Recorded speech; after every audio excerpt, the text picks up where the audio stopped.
Meeting for you to share ever, because I start the meeting and, oh, hey, we started. Now I turn you over to our consultant. A few folks are gonna be late today, but, we have a forum, so we can go ahead and get started. Board members online. But Michelle, it looks like Michelle was online at the moment. This is Michelle. Yeah, wrote that she would, Michelle. Bob said he'd be a little late. This is Michelle. I'm here participating remotely because my son is homesick from school.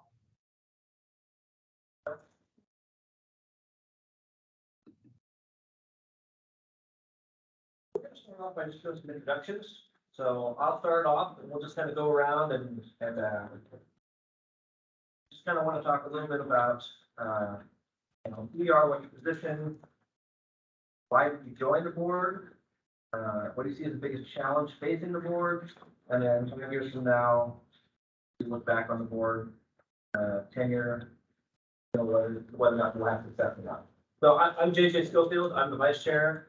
I represent the position of local government management.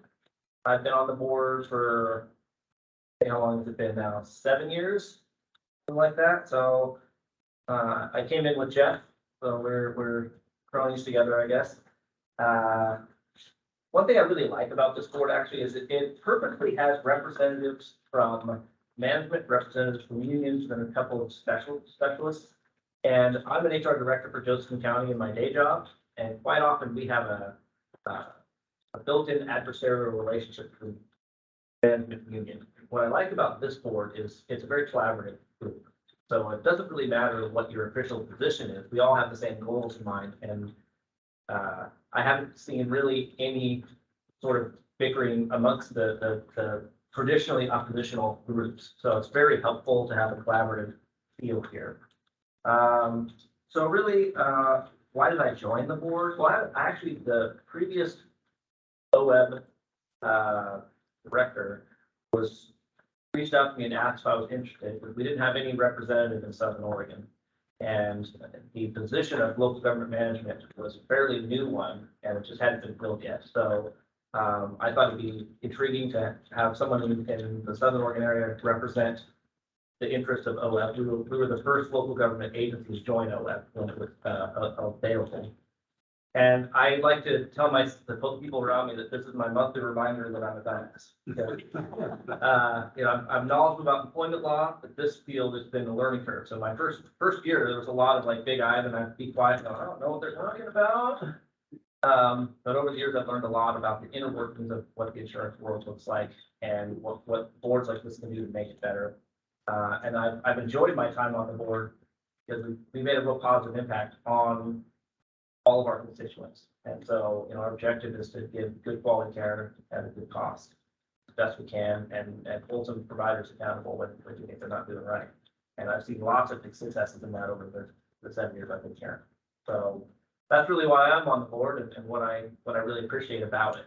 So we'll just kind of go around and then do what everyone says. Yeah, I'm going to try. I'm Sue Reed Smith. I represent school administrators, COSA, and have been on the board since 2019. And appreciated the opportunity. I believe I was filling out a term for an individual who had to step back, but have certainly appreciated being on the board representing school administrators. And I would agree with you, JJ, that I think one of the things that I appreciate the most about this board is the collaborative nature, and the fact that because of that, we hear from a variety of perspectives that helps us understand the population at large in our state relative to healthcare.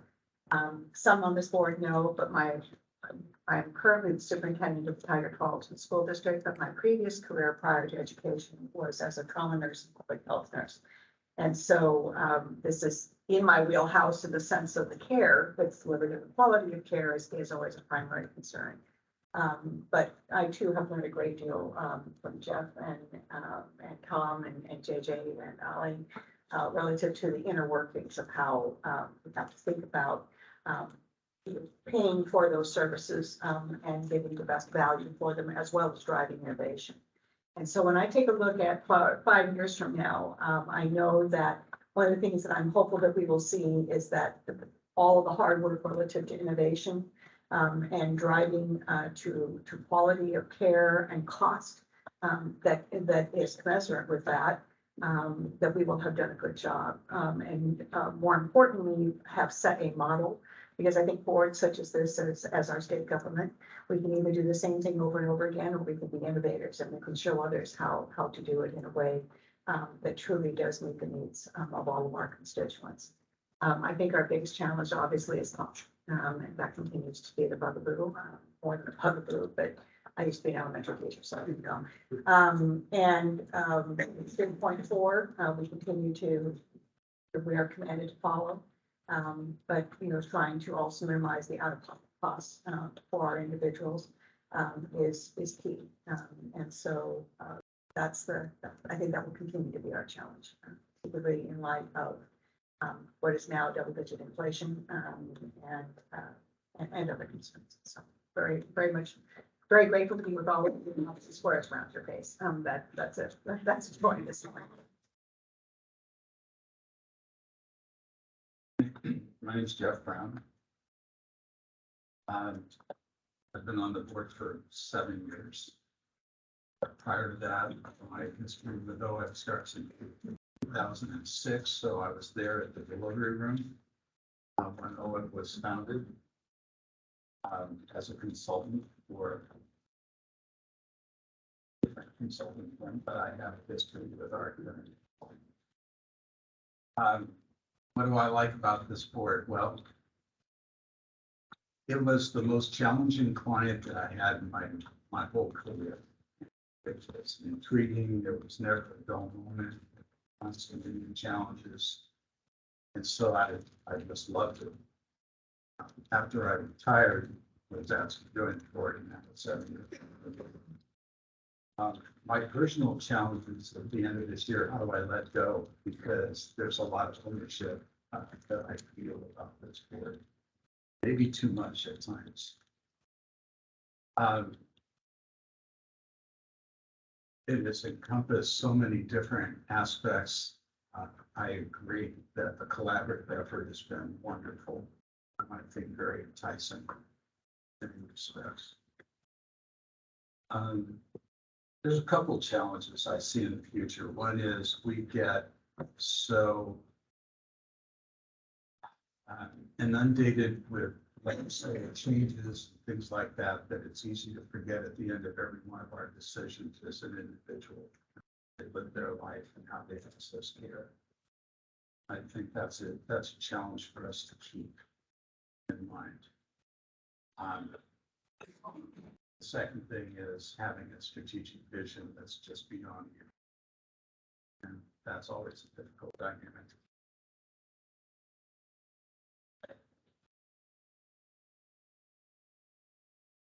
You guys aren't going? That was. Okay. Bill Grove. I am one of the 2 OSBA positions representing school boards.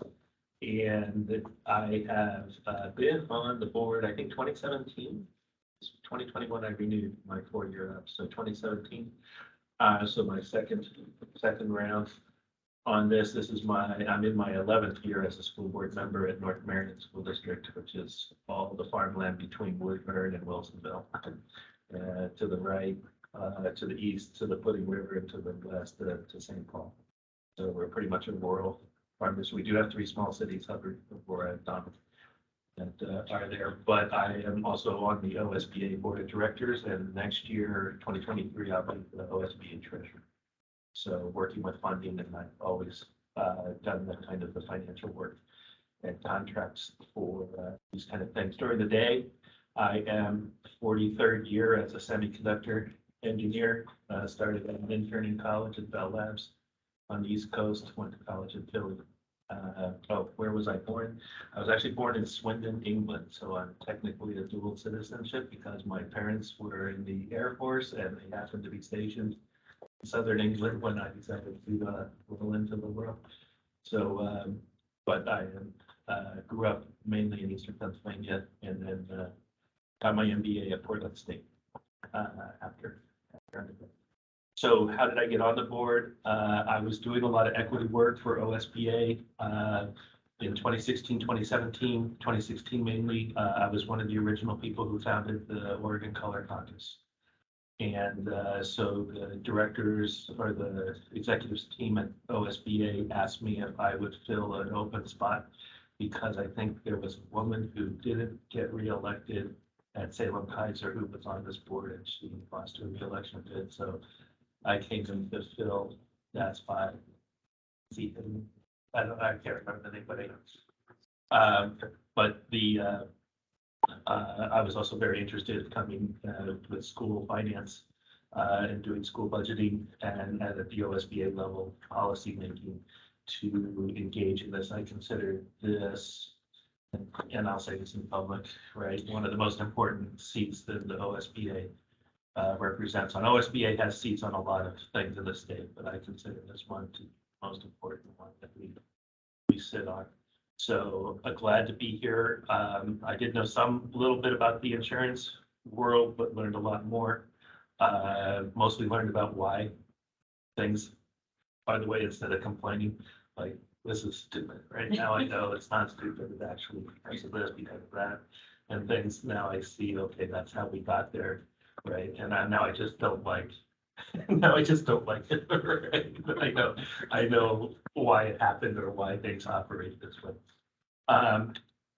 Challenges for the board is always in the healthcare world, how to achieve good healthcare for all parts of the state is what I think is a big challenge, and how to deliver and ensure that all of our members around the state have access to good healthcare, which leads me to where I'm currently pitching in my equity work for the state of Oregon, which is determinants of health and making sure the 5 pillars are available to as much of the region of the state of Oregon as possible, including food and education, of course, as well as healthcare, and how to be part of that and how to make this group part of that for OEB members for sure, or why I'm sitting here, but I think about it as a state problem. Okay. Looking back on my tenure, the more arguments I have with Jeff and Tom, the more I feel successful, right? Yeah, because I come from an MBA world where success is when you disrupt the norm.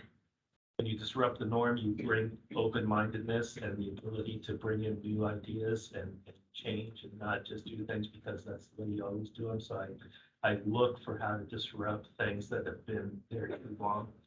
And that disruption doesn't mean that it needs to go away. That disruption just means you need to think about, is this still a good thing to do? And so as a marketeer person, I've been in the disruptive marketing category. So I like to argue with people on the board. I tend to have most of my arguments with Jeff and Tom, and they're not arguments, of course, they're just fun discussions. And Tom and Jeff tend to straighten me out with history. And I'm like, oh, okay, right. But every once in a while, I think I disrupt a few things. We'll call it that.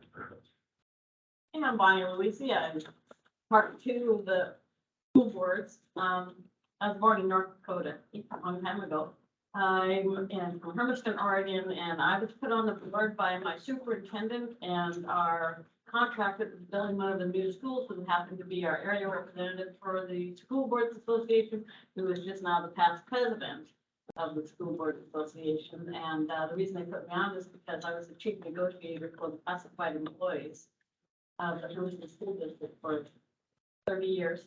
And so I pretty much knew the old insurance. And when we started coming into OEBB, I had to pick that up really quick, but I came on in 2019. I think trying to stay relevant with cost containment and quality of care for the, our employees or our members is very important.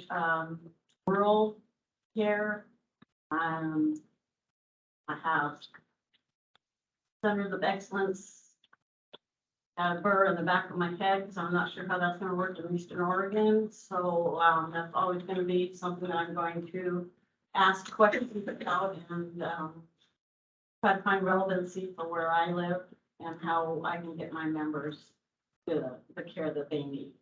But I do think the board is very diverse. We get along well. I think it's, at the end of the day, we all know the best thing to do for what we want, and we seem to be able to continue on the path, so. Fun. Thanks, Bonnie. I wonder if Michelle on the phone, if you want to go. Hi, everyone. Can you hear me okay? Yes.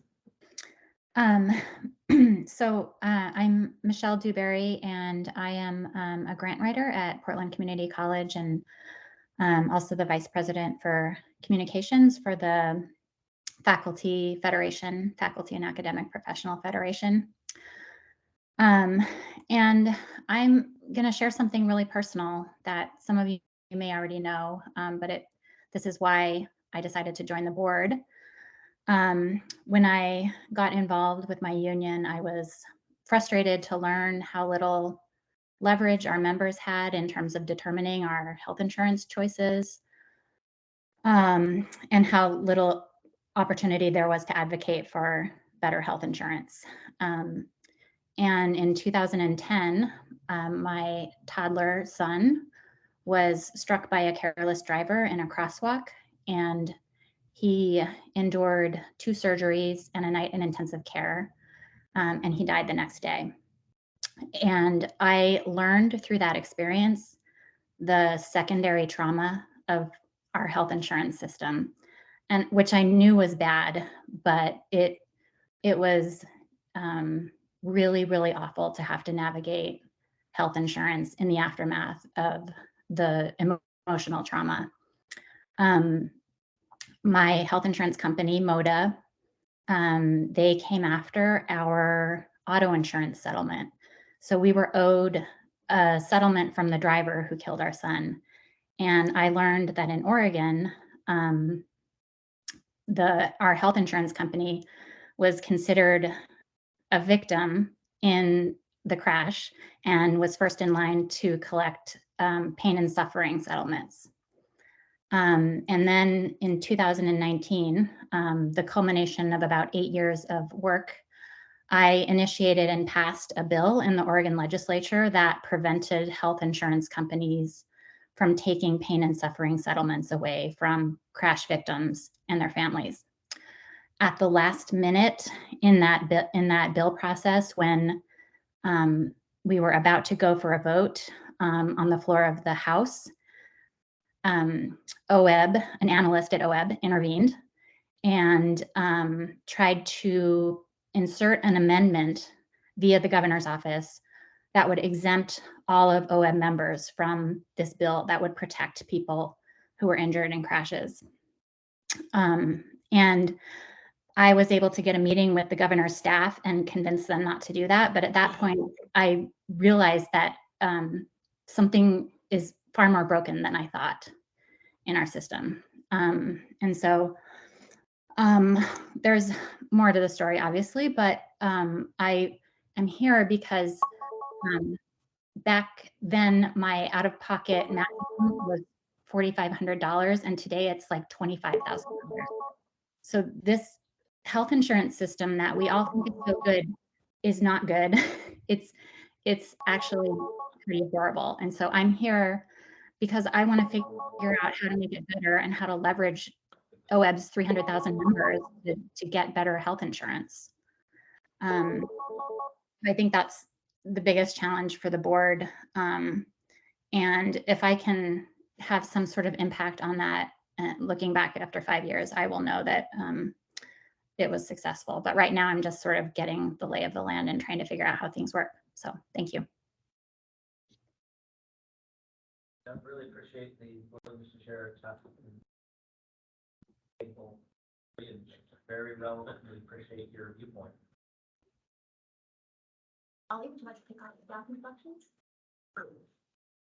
Next. Yeah.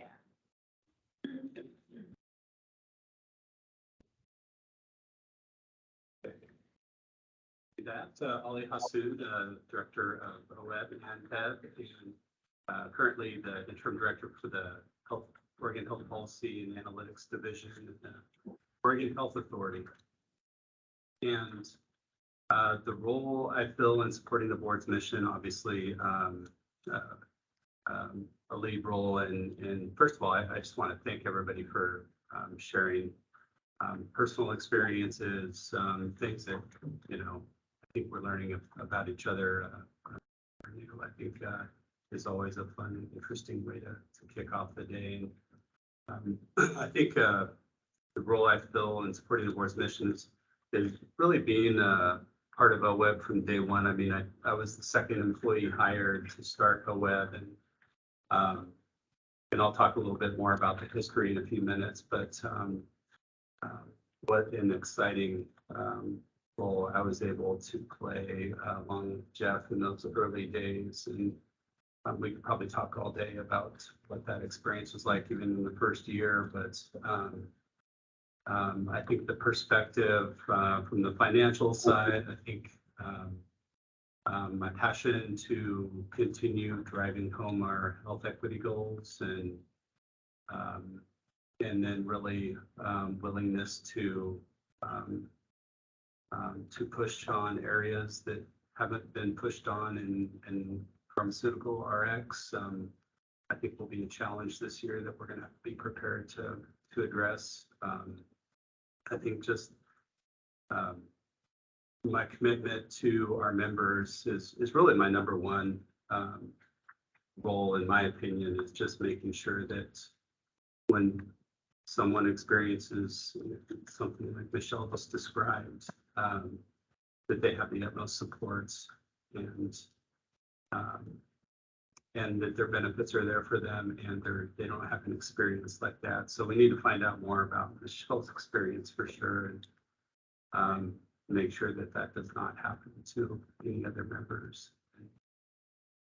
And then I've been involved with the board, as I said, from day one, and I've enjoyed it ever since. I mean, I think one thing the board doesn't know is just how many staff have been there from the beginning. I mean, our entire benefit staff, member services staff, they really are like a family.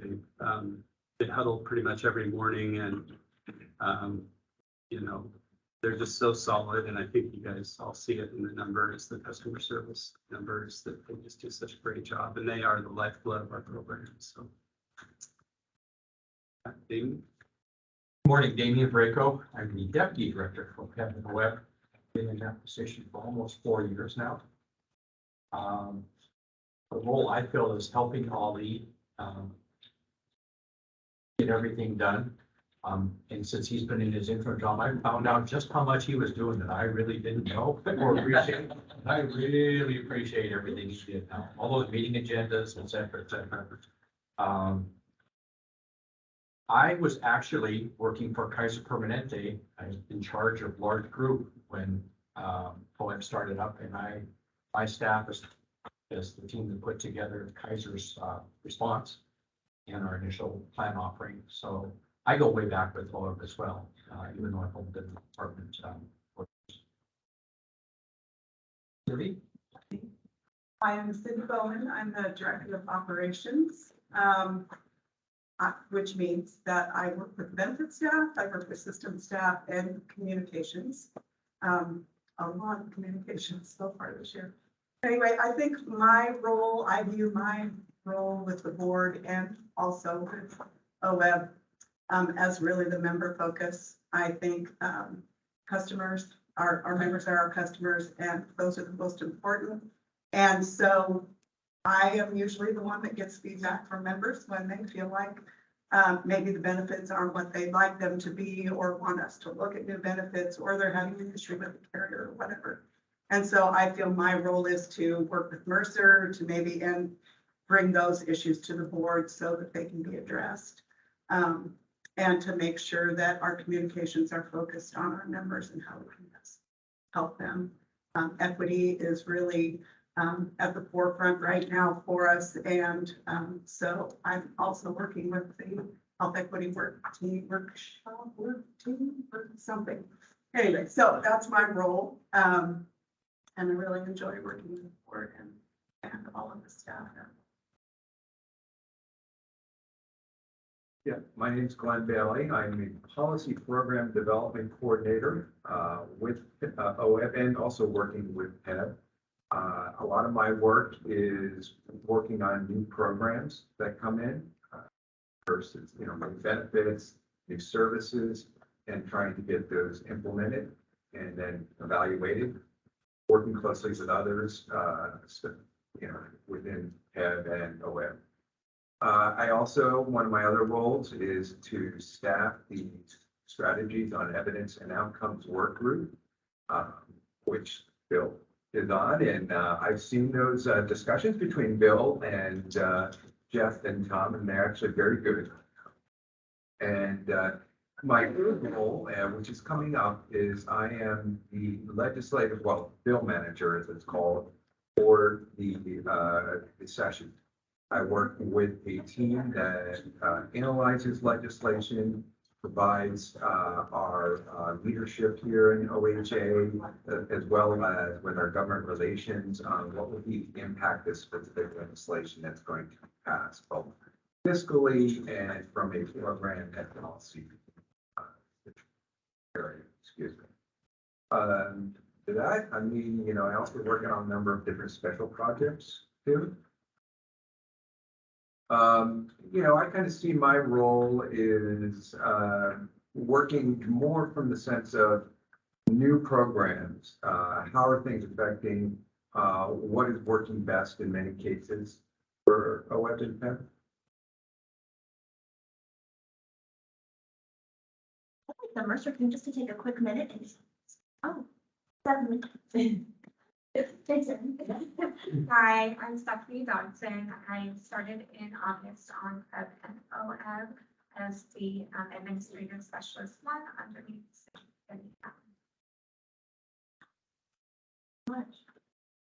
Mercer team, if you want to take a minute, on the last Maggie, I'll let you go first. We just do a brief introduction. Hi everyone, I'm Maggie. I'm at Mercer that helps project manage for OEBB. So support our team and reach out to me if you have any concerns and direct requests, whatever they need to go on our team. Great, thanks, Maggie. Hi, I'm Erin Ward. I am a principal at Mercer, and I work with OEBB on the member communications. So I've been working with Cindy and Jackie to help support those member communication efforts over the last 6 months or so. So happy to be here. John Kessler. In terms of my role, I'm a principal at Mercer too. And fairly new to OEBB and PEB, but not new to the business. And so this is I've been consulting to mostly public and higher education institutions for over 25 years. And so what my role is really to kind of bring, a fresh perspective to the board. And I really appreciate the ability to work with boards like this. I have done so in the past and really helping them achieve their goals. And that's what I'm here to help with. Great, thanks, John. My name is Kirsten Stavelin. I'm on the Mercer team as well. I have a dual role. I lead the team overall right now and then also lead the financial work streams.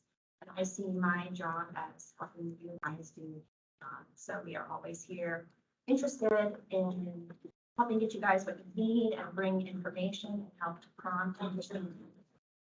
And that's what we're hoping to do today with our agenda.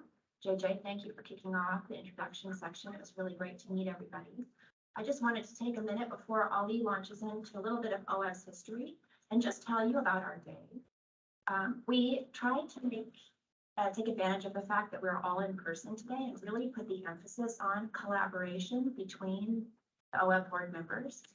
So we really have a before lunch and an after lunch session. This morning before lunch, we're gonna level set on OEB's history, what's OEB's vision, OEB's current goals. And then we really want to highlight some of the many, and there are many accomplishments that you all as the OEB board have accomplished the last couple of years towards achieving your vision and goals. And that's gonna set you up to move right into small breakout groups where we'd like you guys to brainstorm what might be some new goals for the next 3 to 5 years, more that strategic long-term planning aspect that Jeff mentioned. And we'll have you come up with as many ideas as you can think of, and then we'll guide you through a process of narrowing down and prioritizing and ultimately selecting as a group some new goals for the future. We'll take a lunch break.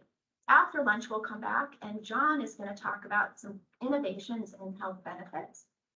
And then we'll go through a similar collaboration process where in your small groups, and we might just rework things a little bit with the small groups just based on who showed up today. We'll probably do 2 groups instead of 3 maybe. But again, the idea in those groups is to really collaborate together, have those arguments, Bill, that you mentioned, and argue for different benefit areas that you would like OEB to focus on. And again, we'll give you the opportunity to vote. So the end result of that will be some prioritized area of focus. And we can use that to inform future board agendas. We can use that to inform the renewal work and how we direct the carriers to focus their effort as well. And then we'll wrap up the afternoon with a recap and get your thoughts like today. Was there anything that we didn't touch on that you want us to touch on? We're going to come back and have part 2 in January and drill down just to another level that we didn't quite touch on today. Definitely the 205s in the past. Welcome. Michelle, we just had another board member join, so maybe we'll just kind of pause what we're doing, and let you get settled. And if you don't mind, give a brief introduction of who you are and how long you've been on the board. Yeah, some challenges and successes. No pressure though. Hi, I'm Bob Stewart. I said my name. So I'm a board member, but I'm also superintendent of the school district, Gladstone. And I was born in Wichita, Kansas. I lived in Wichita till I was in 9th grade. My dad worked for Boeing. And there's 2 big factories for Boeing. One's in Seattle and one's in Wichita. And we moved to Seattle. So that's how I got to West Coast. Went to college at Warner Pacific University in Portland. And that's how I got to this area. When did you join the board? 2000, I think it's 13 or 14. You probably don't know. Yeah. What are your votes? Was it 15? I'm gonna guess 14. Okay. That's what I would guess too. This is your 9th year. Yeah. Yeah, thank you. You're younger today than you were back then, so that's good, Jeff. What did you see as the biggest challenge facing the board? No, it's the rising cost of healthcare. Without question. I've been saying this since day one. The cost of healthcare locally and nationally goes up 6 to 7% a year. And back in when I first became superintendent in 1999, that increase was about the same, but the impact on a budget was much less because the cost of health insurance was much less at that time.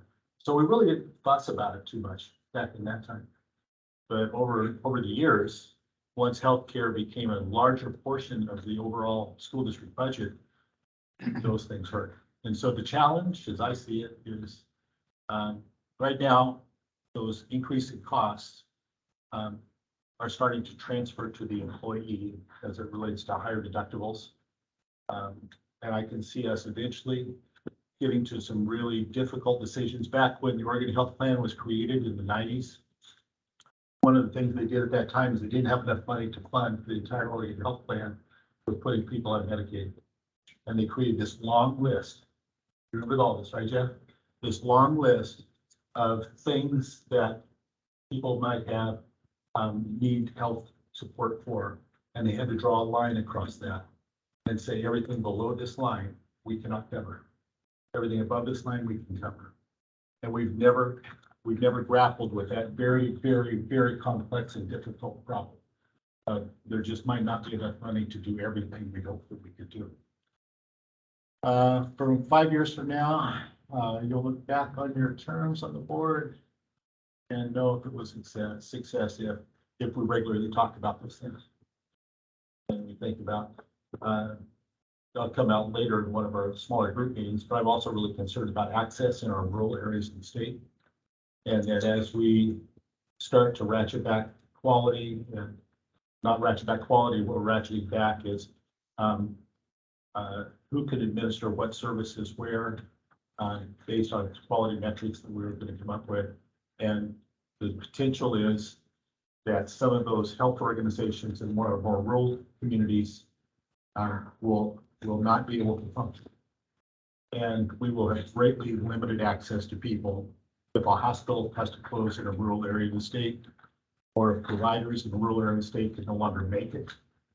And so I think our task certainly is to control the costs and the quality and all those things. But how do we assist those health organizations to meet our standard, not to pull things away from those organizations? So I think that's a twist to how we need to function. So anyway, that's what I see. Thanks, Bob. You're welcome. I think you came in a little bit late, but I'm Kirsten. And we also have John and Aaron and Maggie on the Mercer team. You, and I assume you know our staff. It's nice to see everybody in person. Yeah, thank you guys so much. You can have Michelle, who's coming in a little bit.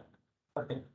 Great, so next I'm gonna turn it over to Ollie. Ollie's gonna give us some background on OEBB. Just a couple of things. Thank you.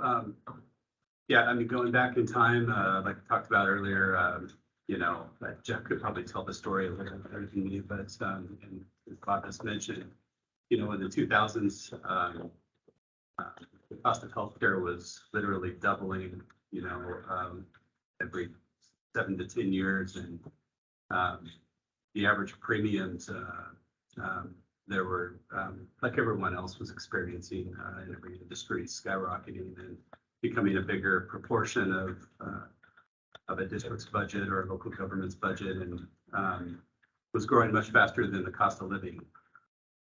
So, and that's still the case. So I think the school districts at the time that were really in jeopardy were the smaller school districts that, depending on a bad utilization year or a risk year, could be hit with the 20 to 40+% increase that could absolutely kill their budget. And I think many of the school districts back then, they're procured their benefits through a broker or through one of the health insurance trusts. But everybody was doing it differently, and there was just a really wide variation of plans available and cost sharing, and there was not great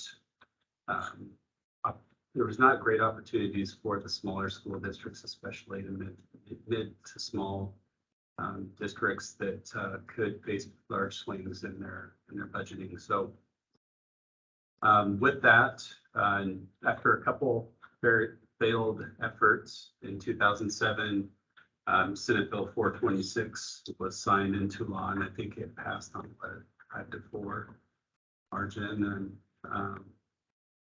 and that created the Oregon Educators Benefit Board and became operational in 2008.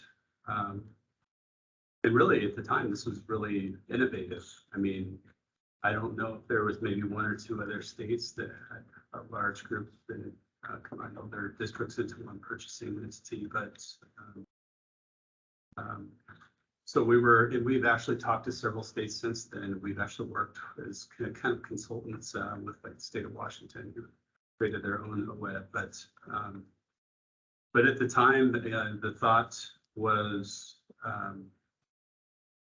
that OEB would give equal purchasing power to all school districts in Oregon, that they would be able to leverage their purchasing power on the marketplace of 160 plus thousand lives. And actually the first year, there was kind of a three-step onboarding of districts. And I think the first year we were only supposed to get 30% of the total eligible. And then once the rates came out and the plans came out, and other things happened, but I think we ended up with twice that many. It was like 66%. So that was a good sign, but as a staff person, trying to figure out how to administer it with very little time, it was a little scary, but needless to say, another goal of OEB was to create many high quality, high performing benefit plans that were innovative and that school districts would feel like that suit their needs. So there was a much greater list of plan designs to choose from at that time. Do you remember how many medical plans are? We started about that, Yeah. So it was estimated that OEB saved over $100 million in the first 3 years, and really a lot of the savings come from eliminating broker fees, premium costs, obviously, getting cost guarantees from your carriers, and then all the duplicative administrative costs. A good example was implementing the ACA, where OEB was able to lead that effort, with one attorney group and help consult school districts within their own legal structure on how to deal with some of the ACA. It wasn't just all healthcare, but that to me was a real benefit of OEB being in place, and we've seen other legislation come across where everybody's trying to figure it out for themselves, and I think there's been a real positive delivery of service when it comes to OEB in many different areas. But I think that right now we have a real strong message to tell other entities, and I've been in meetings lately where it's been discussed that districts that are outside of OEB really are not getting the value of within OEB, and it's becoming more and more apparent. And where that goes, I'm not sure yet, but I think we do have a really good story to tell here. Any questions on the history?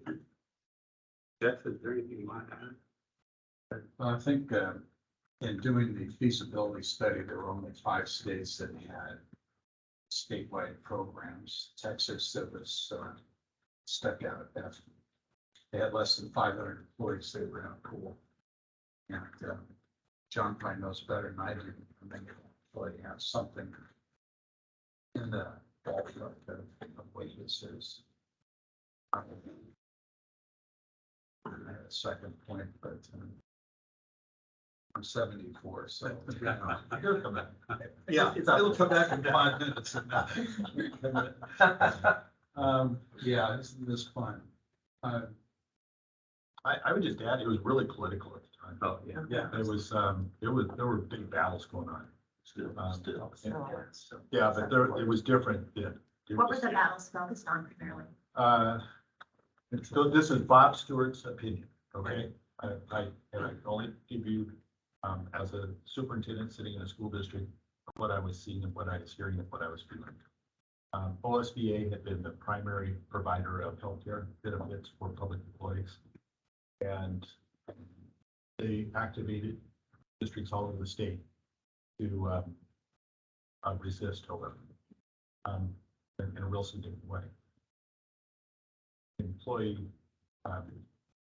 associations actively wanted OEB. And for me, sitting on the outside of all those discussions, it certainly looked like the political battle was different than really about whether OEB was a good idea or not. And I do remember that once it was open, the floodgates opened. And for a lot of school districts, they looked at it from the standpoint, if I'm going in sometime, I might as well go in now. my bargain, my own staff over here, right? And all of us had to figure out how many plans we would open for our employee groups, because we couldn't open up all of them. And I think we were limited at how many plans we could. Especially with the smaller districts, the commission level was fairly high. And basically what they were delivering was the reports from the carriers and just, being, walking them through. So the amount of commission that was at risk, that brought a lot of opposition from the industry. It's really pretty remarkable that it happened. Quite Yeah. frankly. When I go to industry meetings, it was like I had to start a letter on. I was the bad guy. But that's where some of the initial savings came from, my friend. Anyway, And I agree with Yali. I think the school districts, by and large, I don't hear the grumbling about rate increases with OS anymore. Anybody. I think it's starting to tilt the other way. Why aren't you in? I would say that OSBA has evolved from those times to understanding that this is a better Yeah. way. Also, remember that the legislation created property and casualty insurance that went under. And that is quite a task on its own. So the counter, or I don't know what the right word is. The adjacent thing of this is property and casualty and then health insurance, and OSBA is running one and OEB. You kind of do things, so, you've come around. That was before my time. And what I will tell you too, Bill, is that when all that went down and the rates came out and the coverage came out, as to what OEB would offer, I was in a meeting at the statewide superintendent's meeting. And I think the OSBA executive director's first name was Kevin at that time. And he stood in front of the entire group and said, we've looked at this in every angle possible. You guys have a good deal. Yeah. OEB is a good deal. That's what we evolved on. And that was a total flip from where they were a year ago. But at the same time, was it like 2.5 years ago? I was on an education council meeting talking with some administrators at Beaverton. They were talking about how they're in trouble, blah, blah, blah. So I said, why don't we do a comparison? Just an analysis. Oh my God, did that open a political? Because the administration wanted to do it, but it never got done because it was just got happened. Staff there was not going to allow that to happen. I know Michelle on the phone has her hand raised too. So Michelle, if you want to chime in, give you an opportunity to. Yeah, thank you. I was wondering if someone in the room could say more about leveraging our leveraging our purchasing power, because from where I sit, having been an OEB member for the last 12 years, my insurance has gotten more expensive and the coverage has gotten worse and worse. And so it's felt to me like an erosion in the quality of the care. And I'm not blaming OEB. I know there's a million contributing factors. But when I started on the board, I was really surprised at how cozy the relationship seems between OEB and our insurance providers. So like the meetings are given over to Kaiser and Moda to sort of, talk about all the work they're doing, all the good work they're doing, how great they are. And it doesn't feel to me like, from what I've seen, there's a lot of like pressuring them to do better or questioning of, the complicated sort of,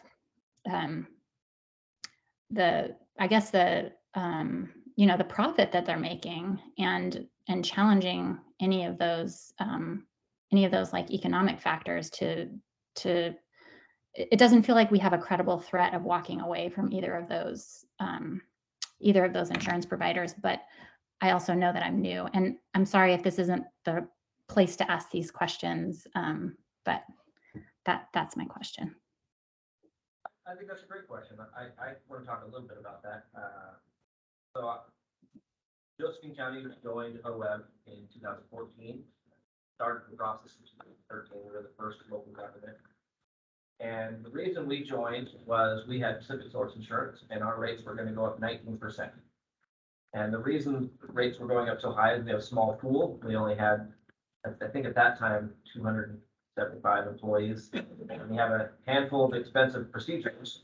And based upon your specific rate, the specific cost, if you have a bad year, your rates go up like crazy. So when we say we're leveraging our size, having a large pool stops that substantive fluctuation of rates.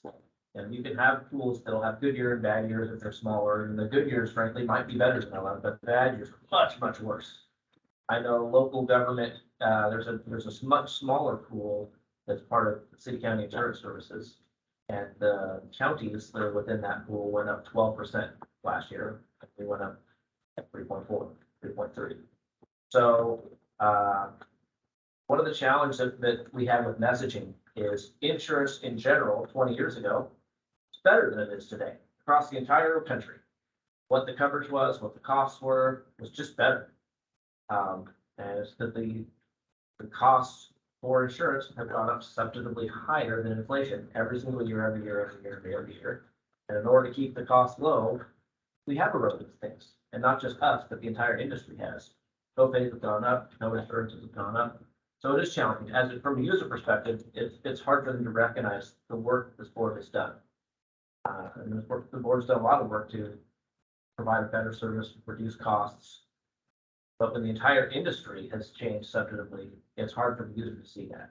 So I think Michelle has a great point in that we're talking about the successes we've had. We're going to talk a little bit more about that, but marketing that to our current members and also potential future members is going to be a challenge and something that's important to us. I also think, Michelle, that your insights will also have a place in the updated goals discussions that we're going to have later this morning, because you and your team and then the broader group will have a chance to think about, are there any goals that you want to put in place? If I could just add one more thing, and actually I'd like to hear Jeff about leveraging. But one of the goals first envisioned for OEB as they went to a massive procurement was they really looked to partner with carriers rather than it being, always about a negotiation. It would be what can they do specifically for OEB members as a large group, leveraging its size to get them to do things that they wouldn't have done otherwise for them. And I think that's a really long list, actually, of programs and different even administrative improvements that they've made. And but I just wanted to say that, and there is a lot of negotiating still that goes on during the renewal process. And Michelle, this coming renewal may be one where it really does get down to some nitty gritty negotiation, but that does definitely happen. And I will say, we're not spurious in our decisions to make changes when it comes to our providers, because we're so big and it's a huge undertaking. I don't remember how many years ago it was. We did a big RFP to look at what's best for OEB and what's best for our members. And at some point in time, we will do that again. It is thousands and thousands of hours of work between all the various people that are doing it. So it's not something we're going to undertake on an annual basis, because it just isn't, the return on investment isn't there. And one thing that I find interesting, and this is another marketing opportunity for us, is there are things that MODA does because of being pushed by OEB and coordinating, especially with the CL group. There's the way that they provide service is substantively different today than the way that they provided service a decade ago. And it really comes down to coordination of care. Frankly, I think OEB doesn't do a good job at all of explaining to our members the value in coordination of care, how it provides, the right care at the right time at a better value, at a better cost, and a better product. I think that is a failure of OEB. It's been something I've preached on for a bit. It's great. That specific service is something that is a tremendous benefit to our members, and OEB wouldn't be doing it, or not, MODA would be doing it, and OEB not push them to do it. We said, hey, this is something that's important. This is something that's going to lead to better quality of care. And, if you look at our other providers, when we did the RFP, one of the things that we saw is that most of the other providers didn't coordinate their care the same way we wanted. And something we've been working on for years, and we're like, we want statewide coordination. And we've had a whole host of iterations of services, what that looks like, but, that's something where, having a collaborative partnership with the provider has led to better quality service, in my opinion. I think your concerns, Michelle, this is Jeff speaking, are going to, at least in part, be addressed as we go through the renewal process where we take apart the costs that are involved in putting together an insurance program. And we have an opportunity to question the carriers and the consultants as they present the data to help us better understand how the dollar is divided up. A common theme that I'm hearing is we're really concerned about cost, but different ways of mitigating costs lead to unintended consequences.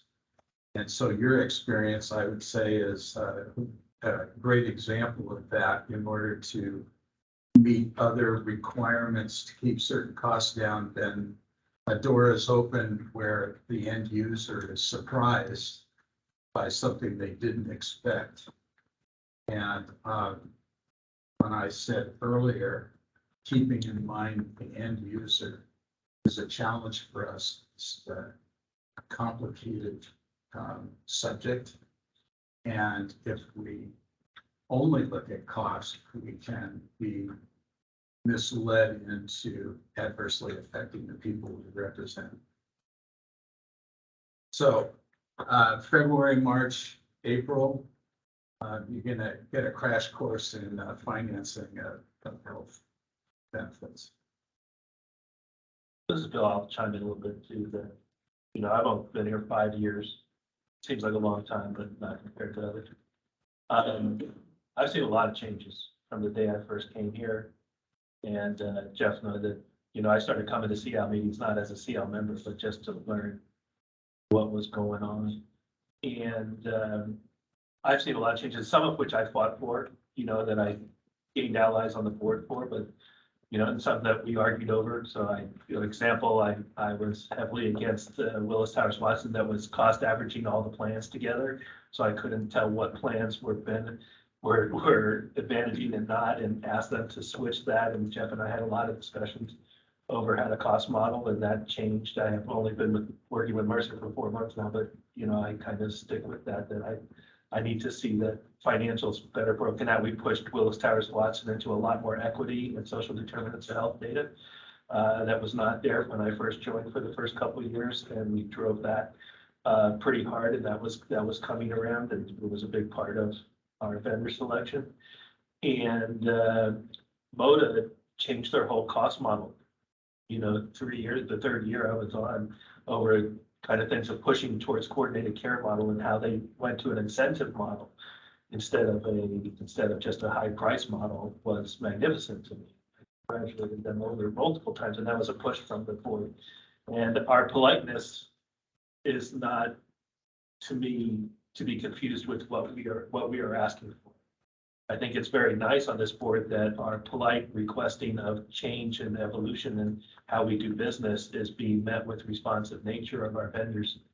Now, I don't know if that's always been true or not, but that's how I see it. So just we've not had to get aggressive. People are molding and evolving this work as we go in a collaborative way. I think Bill, you and JJ both attest to the fact that this is the place to ask tough questions. Yeah. And it's an opportunity for us to collaborate and decide, to rank the priorities and how we're going to respond to the challenges. But yeah, it's been very collaborative. I can still remember meeting at Starbucks with Steve, tall Steve, remember him before he retired, and the other, talking about how to do this cost modeling so that I can see every plan and which plans are pulling their weight and which plans are sucking us down. Just having those discussions and willingness to meet, it was all all collaborative way, but still asking the tough questions.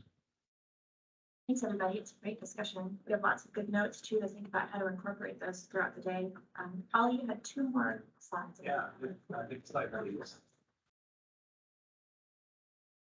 So transitioning to the future, OEB is part of the Oregon Health Authority, and just wanted to give a couple quick updates. A lot of change going on right now, obviously, in the Oregon Health Authority.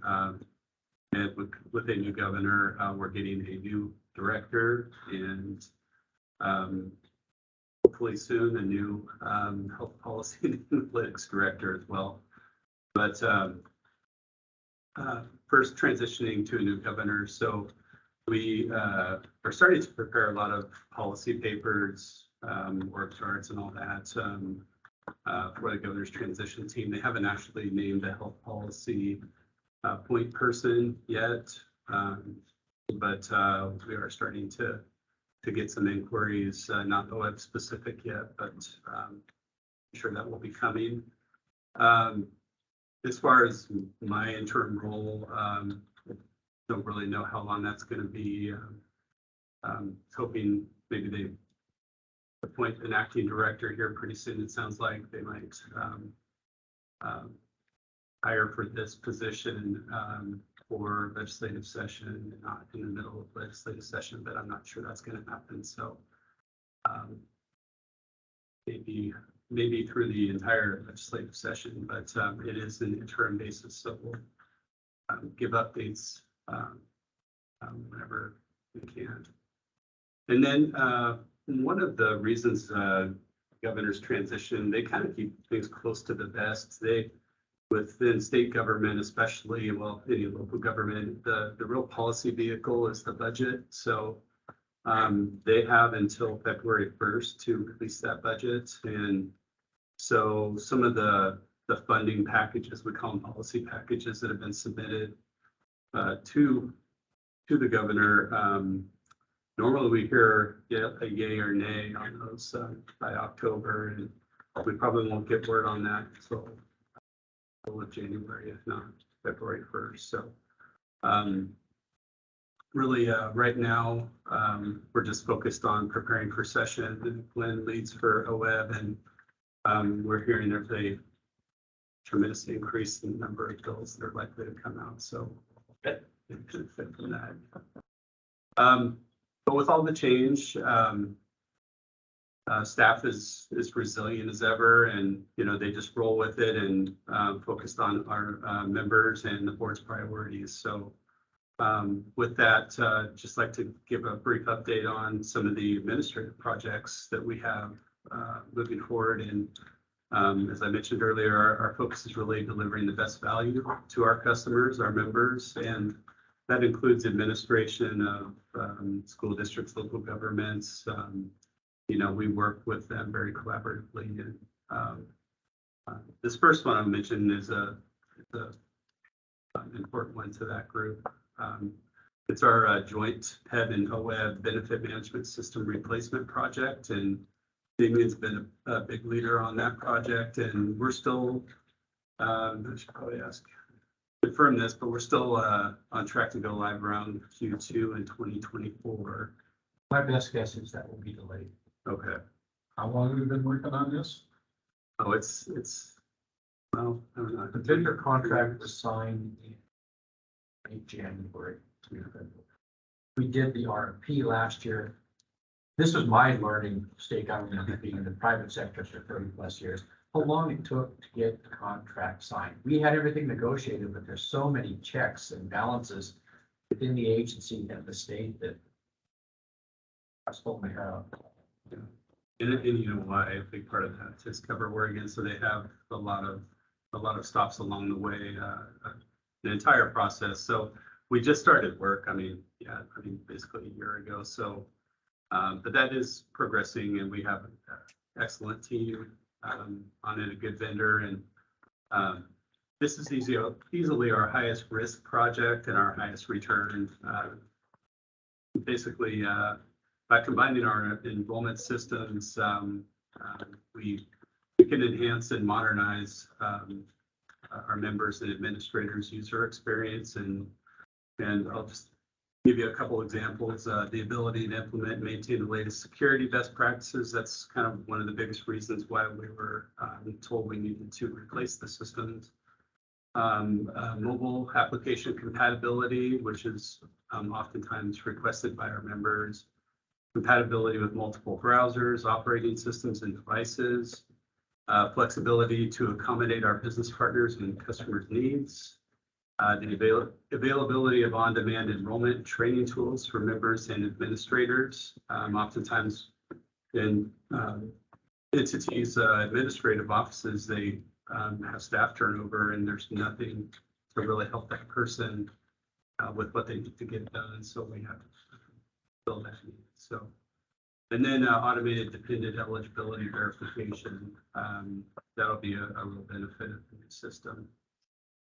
But we're still making really significant progress. It may be delayed from Q2, but it really is going along well. And we'll be giving a lot more updates to the board on this project this coming year. And then communication, that continues to be our top priority. And we've made several recent advancements, and that plans to include, which I'll talk about, the new hire resource center. It's something we've really focused on. New hires, we want them to get familiar with benefits and understand benefits. And, you know, from the time they get hired and not 15 years down the road, to really understand what their benefits provide for them, and so they can make the best choice possible. So we're really investing in that. We introduced last year a virtual benefits fair, which has been a big success with members, and carried that forward this year. Our carrier well-being program information and resources are also accessed on the new hire resource center throughout the year. So we're actually currently developing with Mercer a strategic communications plan for the next 18 months. You'll hear a little bit about. And this will include development of a new hire video, which, you know, hopefully entities will sit folks down, you know, when they fill out their tax forms and make them watch it, and so they do make the best choices for their families. And then the OEBB stakeholder group has been a really big participant in this work, and appreciated their input as well. I just said that's a good idea. They'll save our benefit folks in our school districts a lot of time. Ollie, before you move on to your last slide, I just wanted to let everybody know we saw Enrique join virtually, so welcome. Oh, great. Enrique. I know we don't have a way to see that. Thank you. And slide 3, please. Next slide. So just wanted to talk briefly about our collaboration and partnership between OEBB and TED and within the Oregon Health Authority. This is a really good slide that kind of shows the world within the Oregon Health Authority. It includes the Health Policy Board, which is actually meeting this morning. I'm actually an active participant now in my interim role on the Health Policy Board. And then some of the different programs going on within OHA and some of the different work groups that we have a seat on several of. I know Tom's been involved. A few of those, the value-based payment compact comes to mind. But in 2017, Senate Bill 1067 was signed into law, and we really talk about that a lot, I know. But as you remember, that bill put a lot of cost containment measures in place, and in the expectation that PEB and OEBB would work together to really maximize their joint purchasing power, similar to what we talked about before. And I've actually talked with Enrique a little bit about, and we've moving from 160,000 live group to a 300,000 plus, obviously provides more leverage. How much more, we're not completely sure. It's difficult to quantify, but we really have a lot of successes already We've joined administrations of boards and in the innovation work group, which is a joint work group that Jeff has led, done a lot of great work. We started piloting some joint initiatives within OFCL work group, and even started have an OEB board chairs recurring meeting between Roberts and the head board chair. So as you listen to the consultant team today, you know, I would encourage you to always be thinking two steps ahead. You know, how can we best maximize, you know, our purchasing power within OEB, not just in cost, containing costs, but in quality and metrics Bob mentioned, and really drive the outcomes that we're looking for across the board. And you know, the one when we talk about our relationship with carriers, you know, we've had, you know, I hear you, Michelle, we've had great relationships with them and consider them partners, but at the same time, the board's leverage over them is an RFP.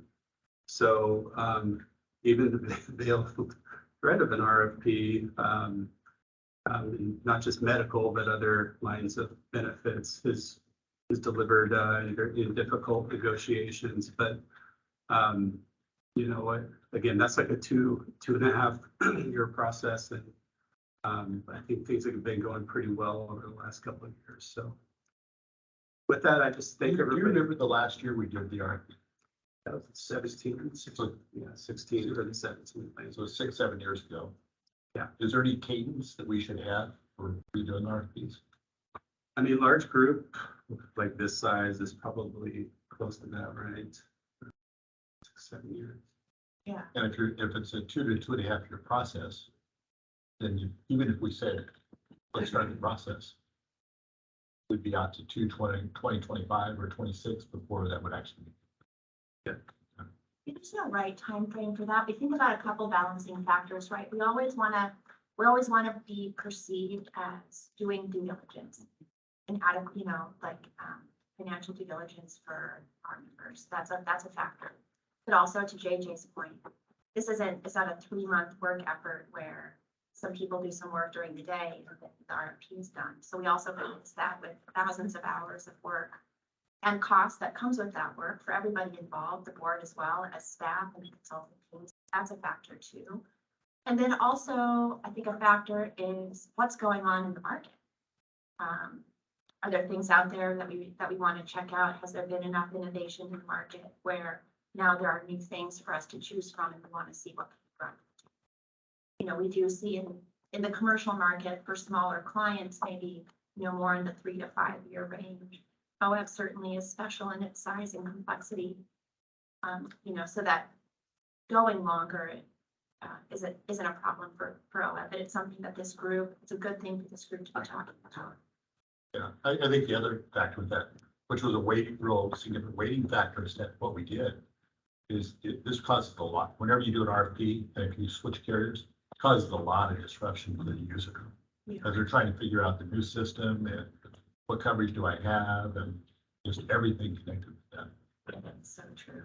There's another part that really helps us know our competitive position, and that is the ability to do a request for information. And we've been able to cross-check if retention charges and other aspects that are internal, and because of our size, we're able to look at those components and determine whether it's competitive. I mean, we know that 90 cents on the dollar is going to pay claims. You're not going to change that by switching carriers. You might have some better cost per procedure rates, but with Senate Bill 1067, where we're 200% of Medicare, that's not going to change between carriers. So as long as we're able to validate that the administrative cost is competitive, and Mercer's got databases to validate that, as did Willis Towers Watson. To go out to bid on a whole complete RFP is a huge expense with very little chance of benefit. Yeah, not, I would just end by saying, oh, it's never been in a stronger financial position than it is right now. But going into the next couple of years, it could bring some real challenges. So, yeah, I think we all want to get to that sustainable 3.4% per year budget. And we the board's been able to negotiate down to that every year. So board's in a good position to even take, a difficult year, but after that, some difficult questions. Well, I think just based on where we're at, we've had a really great discussion this morning. Let's go ahead and take our 10-minute break now. Seems like a natural stopping point for that. And we'll come back and wrap up the morning session.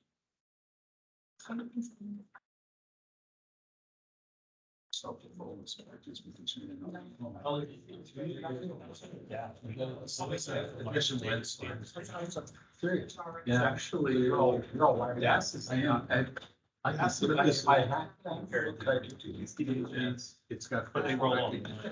It's like, you can't offer me. It's kind of signed by people or signed by money. Well, I'm driving. What's my? Well, God, It's THS, so I'm just taking my eyesight in. Okay. Cool. Yeah. It is pretty interesting. Except when it tells you that it's way off. Well, the annoying thing is since my blood sugar was high, it takes a while to get it back down. And every 5 minutes you go, it's beeping at me, do something about your height. Yeah. That was, this part now. Turning it off because I wanted to turn The it back primary, on. like, top three things that the Department of Human Services.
So plus everybody, we're actually gonna split out into our breakout sessions and we're gonna do something different than what's on paper, just the way that attendance and virtual versus in-person worked out today. It's gonna be great.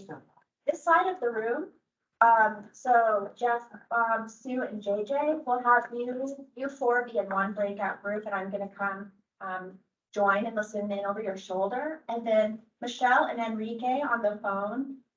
You're gonna join Bonnie and Bill in the second breakout group, and we have a tax strategy for you. So we think that'll be clear, and we'll have you guys huddle, Bonnie over here in the corner. And if you guys wanna huddle over here, back more towards Jeff, there's a little bit more audio privacy that way. And the goal of the first breakout session, I can already tell you guys are gonna have some passionate conversations about this. The goal of the first breakout session will be to set new goals for the future. And we have a lot of Mercer slides that in the interest of time, I want to skip and get you guys right into your breakout sessions. But I do want to tell you they're there because they'll be really important reference documents for you as you have these discussions. So the first slide highlights Senate Bill 426 and the role that Senate Bill 426 laid out for the OEB board. It said, hey, OEB board, you have one job, and your job is to create a benefits package for school district employees. And then it laid out 8 principles. Maybe we can fix it. It laid out 8 principles for the OEB board to keep in mind when doing that. And I just want to make sure that these stay at the forefront of our mind when we're going through our goal setting session. Employee choice among high quality plans, competitive marketplace, plan performance and information, district flexibility in plan design and contracting, quality customer service, creativity and innovation.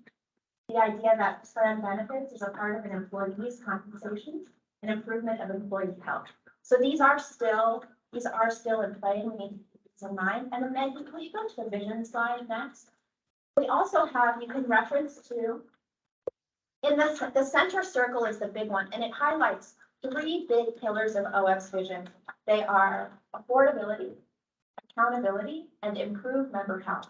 And then all around that inner vision are just some different aspects of that, but we just really need to stay focused on those 3 things: affordability, accountability, improved member health. Fortunately, they're pretty intuitive for the OEB board charge. And then we also have as a reference document for you in this section, OEB's current goals. Because if we're going to talk about goal setting for the future, we need to know, okay, what vision are we trying to achieve, but also what are our current goals so we can decide, hey, do we want to recommit to our current goals or do we want to remove some, add some, have some new goals? OEB's current goals meet the diverse needs of our members, find efficiencies, meet the budget cap of 3.4%, provide a meaningful choice of plans, and have sustainable and affordable rates. The other slides in this section, which do take the time just to educate yourself after the meeting at home, because we collected a compilation of OEB's key board's key accomplishments over the last few years towards achieving the vision and goals, and it's a really striking list. I had them all in front of me. I was so impressed by all of the hard work of the OEB board, and there were some key themes that emerged. Care coordination was a huge one. To JJ's point, it just talks out, hey, we've been focused on equity, behavioral health. We've been focused on 3.4% and care coordination. And there's example after example of achievement. So you take the time to just, I think, feel proud of your hard work too. And then, so now though, the goal is to discuss together what goals does the OEB board want to focus on? I think the right time frame, just because things take a while to execute in health insurance, the right time frame is maybe 3 to 5 years. That's not a hard and fast rule, but it's maybe just a rule of thumb. All right, so we have breakout. The first part of the breakout is going to be, we're going to spend maybe 20 minutes on it. And I don't know if you guys have ever done brainstorming sessions before. You don't give yourself a whole lot of rules in phase 1. Phase 1 of brainstorming is what are all the ideas that we can think of that would be great to have as goals for OEB. Probably OEB could have 50 goals and we wouldn't be wrong, right? Health insurance is complex and there's enough opportunity to improve things for our members that way. So we'll start by brainstorming, and if you need a prompt, I don't think you guys will, but if you need conversation prompts, we have just some questions on the right-hand side that will help spark your imagination or give you a conversation thread that you can go on. At the end of the 20 minutes, we're gonna come back and reconvene, and then what we'll have you do again in your groups is decide which of the items on your big brainstorm list you want to put forth to the broad group to be voted on as potential new goals for the next 3 to 5 years. So you'll have your list of however many, 10 or 20 or maybe more ideas.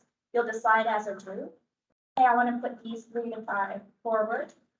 And then we'll write those down, and Michelle and Enrique will not forget about you.